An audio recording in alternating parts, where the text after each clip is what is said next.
attending University of Rhode Island next year. I'm extremely excited.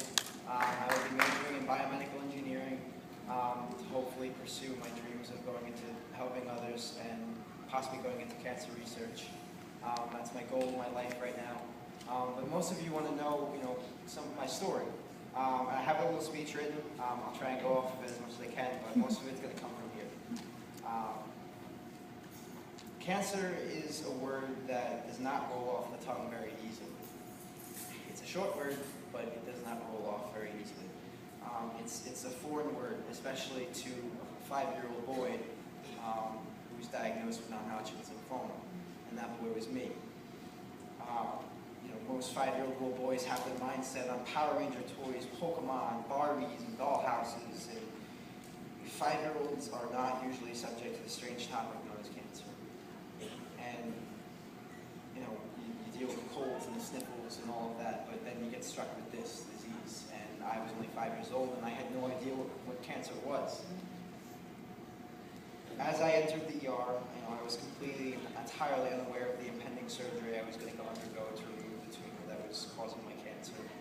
I was baffled by it. And my parents tried to explain it to me the best that they could, and I was like, okay, And I went in, and I remember when I woke up from the surgery, I was howling uncontrollably.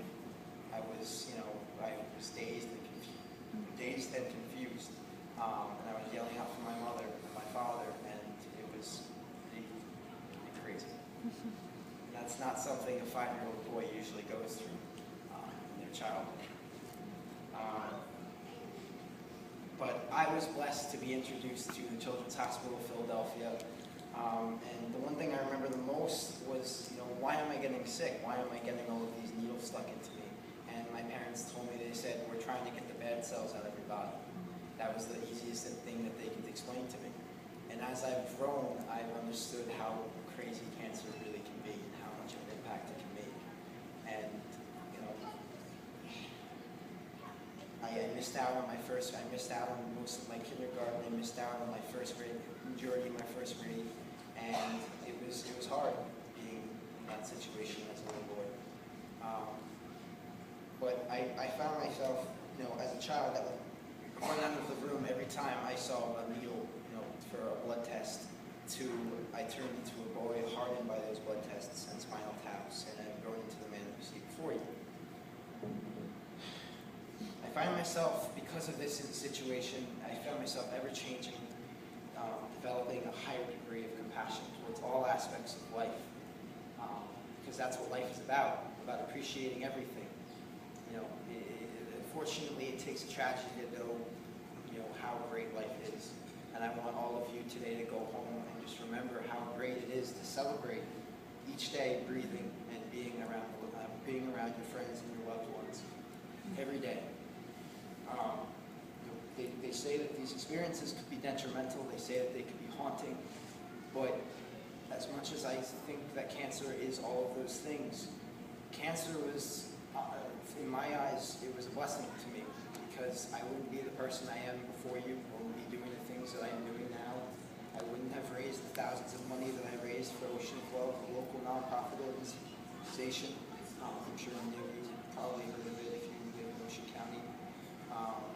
And I can't picture myself doing anything other than doing that and giving back and helping others. That's why I want to go to school for biomedical engineering. When I experienced cancer so young, I stared death in the face unknowingly. I had no idea. And because of that experience, I took an alternative that most people don't always do. And I decided, I want to be altruistic for the rest of my days. And that means to give back. That means to be charitable. And that's why I'm here before you doing all these things for Relay for Life and doing the things I do for Ocean Club. And I also wouldn't have met the most remarkable people that I have in my life, and I probably wouldn't have the kind of relationships that I have with them. And I wouldn't have, I feel, as because of my experience, I've become such a more closer person with my parents on levels that I can't even explain.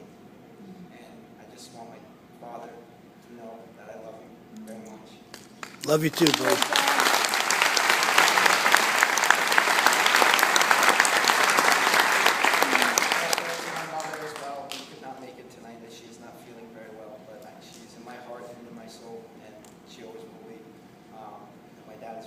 so she can see that right now. And to my brother as well, who's been with me forever and ever and ever, and he always will be. My big brother, Cameron. Trying to get through this with everything I wanted to say.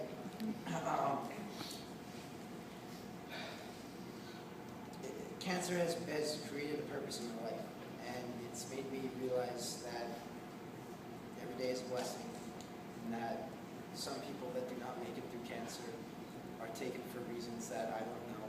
You know, God has reasons to take them into their kingdom, and I survived, and all of you survived for a reason, and we survived to be on this world to do good. And I want to continue to do that for the rest of my days. And I can't thank everyone here for coming out tonight and celebrating and remembering and fighting back with us. I would like to end with a quote I found very enlightening to me. Jim Valvano, a late coach, a late American college basketball coach who passed away from cancer some years ago, he said that if you laugh, if you think, and you cry, that's a full day. That's a heck of a day. And so you do that 7 days a week, and you're going to have something special. Do that for 365 days every year, you're going to have even something better. Those are my own words. back to his quote. I urge all of you, and everyone that you can tell as well, to enjoy your life, precious moments you have,